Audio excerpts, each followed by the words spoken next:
13 News at 5 begins with breaking news tonight. What you're looking at here is video of an Iranian airstrike targeting a U.S. military base. This is in Qatar. Now, we first learned of the attack a little more than 4 hours ago. It is an act of retaliation following the U.S. attacks over the weekend. And now we're starting to hear from our local and national leaders. Monica Alba begins our coverage tonight from Washington, D.C. Iran's retaliation is underway. Iranian armed forces saying it targeted the Al Udeid air base in Qatar after the U.S. bombed 3 nuclear facilities over the weekend. U.S. officials say they had been notified of threats against U.S. forces on bases in Bahrain as well as other countries in the Middle East. President Trump meeting with his national security team in the Situation Room this afternoon. After Saturday's attack, the president had warned Iran about any retaliation. Iran, the bully of the Middle East, must now make peace. If they do not, future attacks will be far greater and a lot easier. 2 officials telling NBC News that before the weekend attacks, Iran had warned the president if the U.S. conducted airstrikes on Iran, it could potentially activate sleeper cells it claims to have in this country. There's a lot of bluster coming from Iran, but we do have to take seriously the threat that Iran has placed inside the United States, teams of people who could go after soft targets. Today, we're getting a look at those targets in Iran. Isfahan Technology Center taking a direct hit. And Natanz, a crater remains where a bomb fell. But it's difficult to determine damage at the Fordo facility, buried deep underground. And it's unclear where Iran stored its enriched uranium and if it was hit, though the administration is confident it was. We have a high degree of confidence that where those strikes took place is where Iran's enriched uranium was stored. The president wouldn't have launched the strikes if we weren't confident in that. Iran turning to Russia for aid. The country's foreign minister meeting with Russian President Putin and saying Iran will coordinate its response with Russia. Qatar has condemned today's attack, calling it a violation of its sovereignty, and the president continues to monitor the situation closely. He's scheduled to depart for the NATO summit in the Netherlands tomorrow morning. Monica Alba, NBC News, the White House.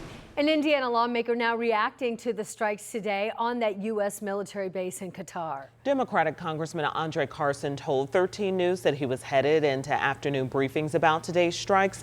Well, Carson sits on the House Intelligence Committee and talked today to our Emily Longnecker. In the hour right after Iran hit back against U.S. military stationed in Qatar. Indiana Congressman Andre Carson couldn't say if those strikes involved any of the 600 Indiana National Guard members stationed in the Middle East. I'll know more at the briefing. I'll press to get answers. The soldiers who deployed last September were set to come home in late summer or early fall. A spokesperson for the Indiana National Guard told 13 News that could now change. Carson, who sits on the House Intelligence Committee, says he was briefed about the U.S. strikes on Iran over the weekend, right before the media announced them. You know, instead of the U.S. acting as a broker, a neutral broker, President Trump has made a decision that has caused a seismic shift that really undermines U.S. values. It puts our brave troops in the line of fire, and it jeopardizes the well-being and safety of civilians. In posts over the weekend to True Social, President Trump applauded the U.S. operation to take out Iran's nuclear capabilities. He also talked about regime change in the country. We are facing increased risks to our national security and a potential nuclear conflict and a destabilized region. As long as the region is destabilized and as long as there's animosity toward the United States, a regime change won't change much because the animosity is so high and the resentment is so great. Now, long term, sure, we know that Iran has been and shown itself to be a certified supporter of state-sponsored terrorism. That does not speak to the Iranian people. It speaks to its leadership. Carson also says he's been advised by U.S. intelligence agencies that they're closely monitoring for threats here on U.S. soil.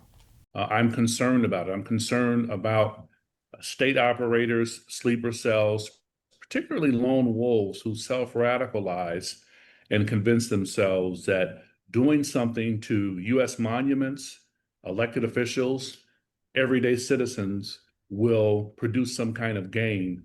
But I warn them, it will not. Emily Longnecker, 13 News. Thank you, Emily. And 13 News also reached out to Republican Congresswoman Victoria Spartz to get her reaction to today's strikes. She was not available for comment. NBC Nightly News with Tom Yamas will continue our coverage of this breaking news. They actually have several teams overseas gathering the latest information on this attack, and you'll hear from them tonight at 6:30 right here on Channel 13.